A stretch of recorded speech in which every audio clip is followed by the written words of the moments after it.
Alright guys, good morning from San Jose, Costa Rica. It's about 9:30 in the morning here, just heading over to the volcano now. What I realized is that I can take an Uber over there, but it's fairly remote, so it would be a little bit difficult to take an Uber back. So I think our best bet is actually to rent a car. It's only like 20 bucks for the day.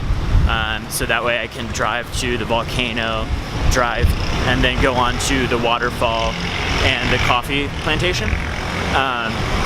So that's the plan. Gonna be pretty action-packed just because I only have a day to do all of these things I want to do in Costa Rica. And I should mention this is just one city in Costa Rica. If you have more time, it's definitely worthwhile going to the coast and a lot of other places. So you can get some beach time in. See, there's another bigger volcano a little bit further north that's like a 4 hours drive that I won't have time for, but always good to save things for next time. So that's the plan, and I'll check in with you guys from the car.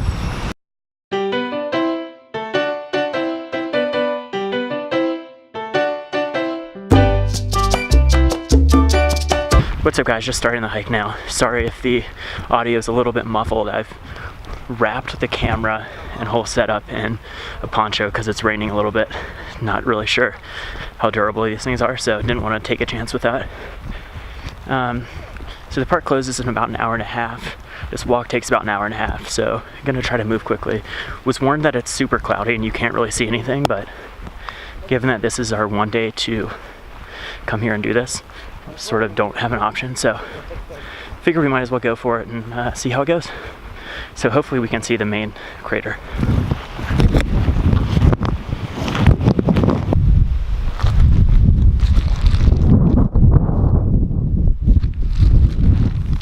It's just way too foggy, you can't see anything. But it should be right down there. Kind of disappointing. Maybe it'll clear up on our way out, but I wouldn't count on it. Alright, I'm gonna go check out the higher vantage point and just see what else is up there. And then there's a hike to another crater.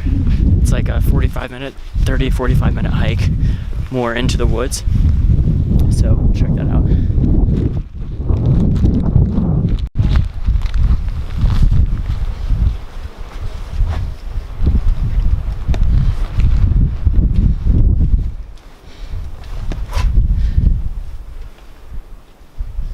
So this is what you would normally see.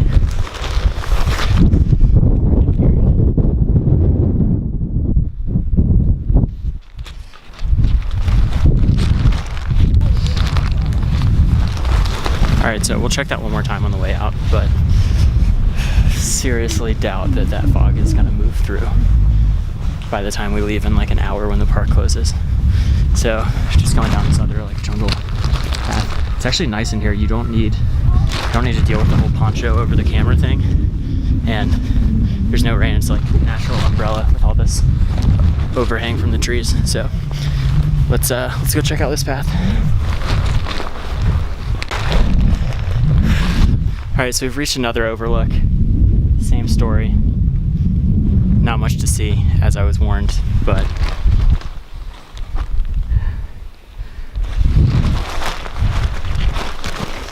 I'm sure it's beautiful when you can actually see something. Heading back down to the bottom now. We'll check to see if it's cleared up around the lagoon, which again, don't think it has. And then jump back in the car to drive to one of the coffee estates. I think Doka is the main one. That's what I was seeing all the signs for, but I'll jump on my phone once we get in the car and just confirm that and do a little bit of research to see which one would be the best to go to. And then we'll head that way. Those are further down the mountain where the weather was a lot nicer. So I think hopefully those are more accessible at the moment, and it'll be a better experience than just walking around and seeing fog as the sights here. Though it has been a nice walk. It's just like more of a nature walk than seeing a specific site here, which I did sort of come here to see, but gotta roll with the punches. Was driving by and had to just pull over for a second. I was inspired by some other people that were taking pictures down there, but look at this view. This is just absolutely incredible. It's like an overpass, and I think that's the city. That might be San Jose.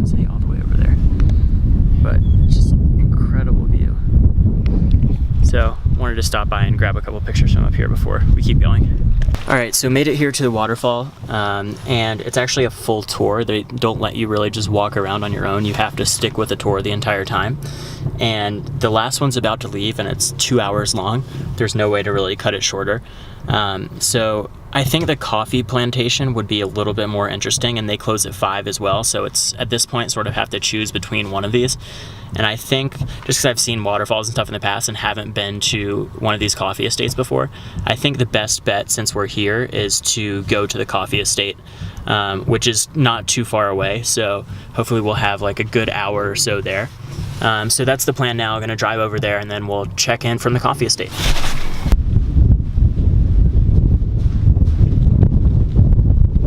Fortunately, the last tour was at 3:30, so we missed that.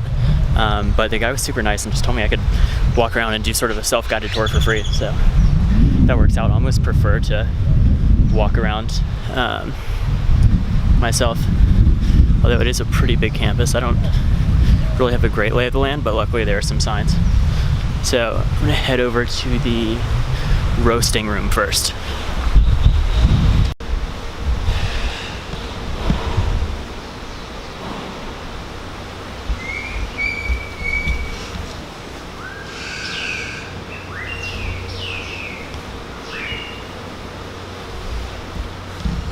Interesting, so it has,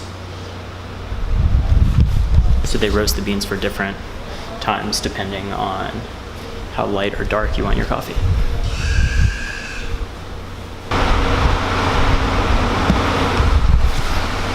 I do not exactly know what that means, but it sounds impressive.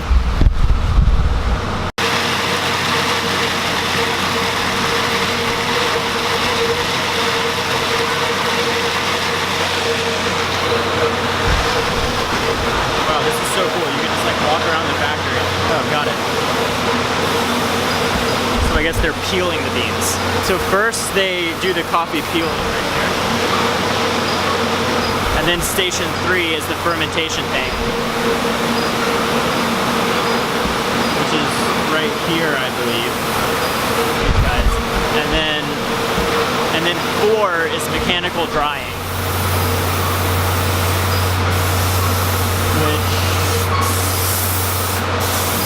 That sort of looks like some sort of oven.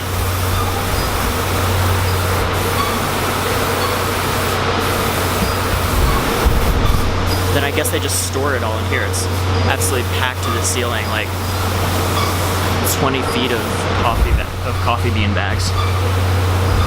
This is pretty cool. This is honestly so cool. Everything's really well labeled, so you can sort of figure it out without a tour guide.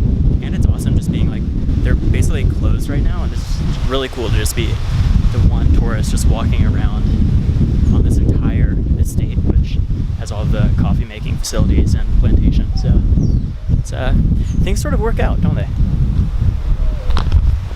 So this looks like a restaurant that is not open at the moment, but I think I found the plantation. Check this out. Whoa.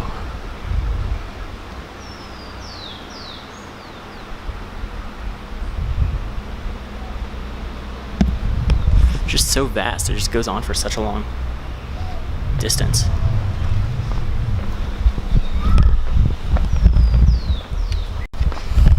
See if I can get a better vantage point for a picture, hopefully. Ooh, actually, maybe up there. All right, so there's a ropes course right here. I can guarantee you they are not gonna like it when I start climbing up here to try to take a picture. So this could be a fairly short-lived coffee tour. But gotta do it for the gram.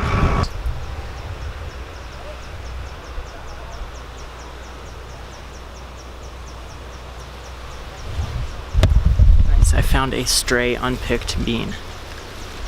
Now it's been picked.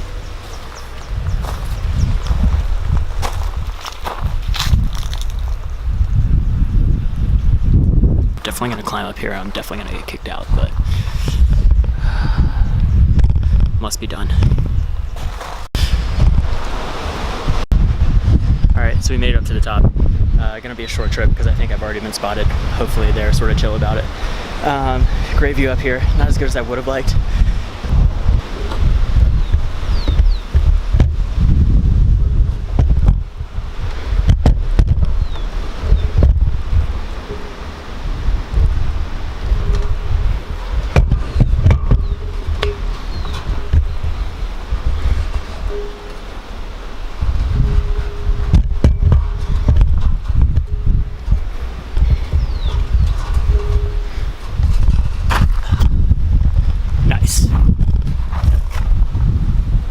not too bad, but you're definitely supposed to be strapped in when you're going up there. I mean, obviously for all of that stuff, but looks like it's the case for this one as well.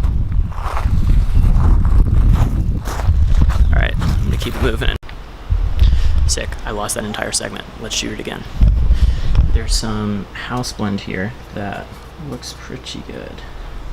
Let's see if I can try this. Nice. So, take two.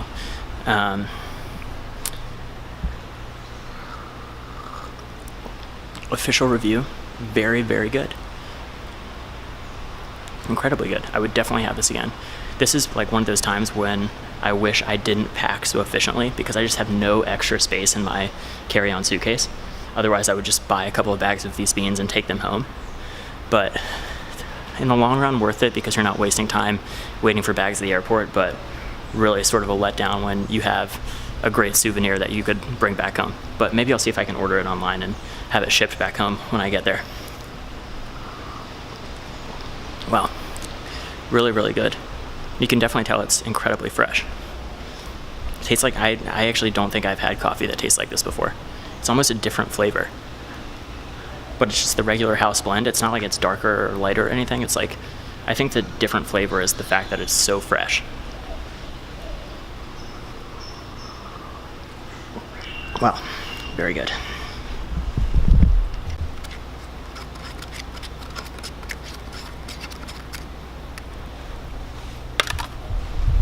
Even better. I mean, obviously, coffee with cream and sugar, it's hard to mess that up, but I can definitely say, unequivocally, the house blend with their sugar and the cream that they had here, probably the best cup of coffee I've had.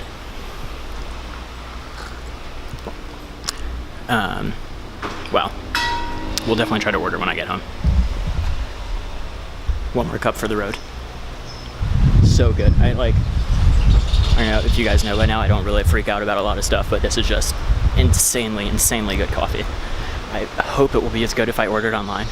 Probably has to be a little bit of a drop off because it's not as fresh right where they grow it, but if it's close, I'll be happy. So I'm gonna head back to San Jose now. Bye, thank you.